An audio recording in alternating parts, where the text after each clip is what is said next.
সবাইকে আসসালামু আলাইকুম। আমি নুরুল হক নুরুর অবস্থা খুব খারাপ শুনলাম যে ইসলামী ব্যাংক হসপিটাল থেকে ঢাকা মেডিকেল আনা হয়েছে। এটা জানার পর ঢাকা মেডিকেল কলেজ হসপিটালে আসলাম। এখানে আসার পরে তাকে আইসিইউতে দেখতে গেলাম। তার অবস্থা আসলে খুব খারাপ এবং তার ব্রেনে ভালো রকমের আঘাত লেগেছে। ডাক্তার যেটা বললো যে এই মুহূর্তে ব্রেনের একটু বড় রকমের ক্ষত হয়নি, কিন্তু ঝাঁকি লেগেছে।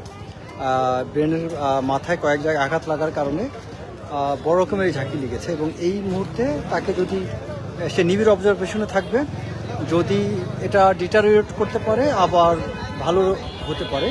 অনেকটা 50-50 চান্স এখান থেকে ব্রেন হ্যামারেজ হওয়ার মতো একটা চান্স থাকে, যে কারণে তার নুরুর স্ত্রীর সাথেও দেখা হলো।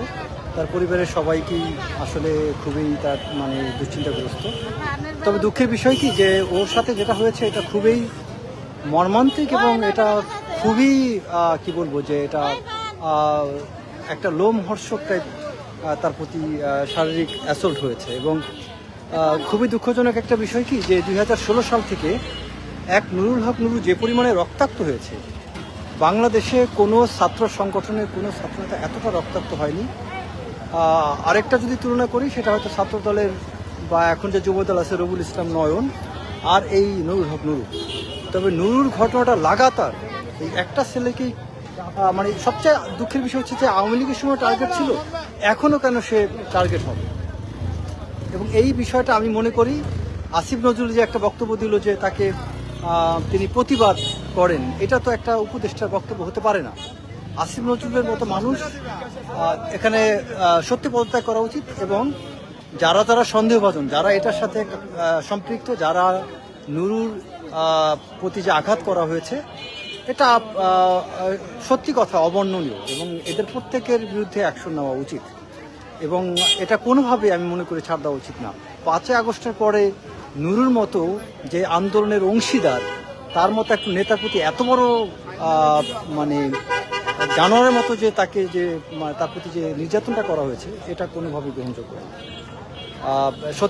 সত্যি আমি অনেকক্ষণ ছিলাম এখানে এবং আমি নিজে ফিজিক্যালি গিয়ে দেখলাম তার এবং চোখে, বিশেষ করে তার ডান চোখে বড় রকমের আঘাত লেগেছে। সে তাকাতে পারে না, চোখটা পুরো ফুলে গিয়েছে। তারপরে তার মাথার পেছন দিকে, তার শরীরে অনেক জায়গায় আঘাত লেগেছে এবং তার জ্ঞান ফিরছে ডাক্তারের ভাষায়, কিন্তু সে এখনও ওইভাবে কথা বলতে পারে না। জ্ঞান ফিরছে, জাস্ট ইশারাটা সে ফিল করতে পারে এবং প্রচুর নেতাকর্মীরা ভিড় জমাচ্ছে। সবচেয়ে ঝুঁকিপূর্ণ বিষয় হচ্ছে যে লোকজন এত ভিড় জমাচ্ছে তাকে দেখতে যাওয়ার জন্য, কথা বলার জন্য খুব বেশি মাত্রা ডিস্টারবেন্স করছে এবং এটার কারণে আমি মনে করি ওর ক্ষতি হতে পারে। কারণ আমি দেখলাম 3-4 জন ওখানে অনেক সিনিয়র ডাক্তাররা সবাই দাঁড়ানো ছিল, সব ডাক্তারই বলতেছিল যে আপনারা সরে যান, এই মুহূর্তে কিন্তু নুরুর অবস্থা খুব খারাপ হতে পারে এবং এখান থেকে কিন্তু ব্রেন হ্যামারেজ হওয়ার সম্ভাবনা অনেক বেশি। কিন্তু তারপরে মানুষ মানতেছে না। আমরা অনেক বেশি আবেগতাড়িত জাতি। আমরা আসলে যেমন ধরেন নুরুর আল্লাহ না করুক, নুরুর দুর্ঘটনায় কেন্দ্র করে অনেকে বিবেক নাড়া দিবে, আমরা আবার হয়তো একটা আন্দোলন, আবার অনেক কিছু অর্জন করবো, কিন্তু নুরুর তো ক্ষতি হবে। বারবার এই ছেলেটা কেন ক্ষতিগ্রস্ত হচ্ছে?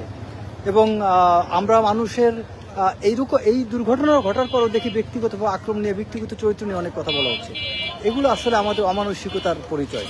আমাদের মধ্যে আমরা এক ধরনের কি বলা যায় যে পৈশাসিক আনন্দ পাই মানুষের ব্যক্তিগত বিষয় নিয়ে আজে বাজে কথা বলে।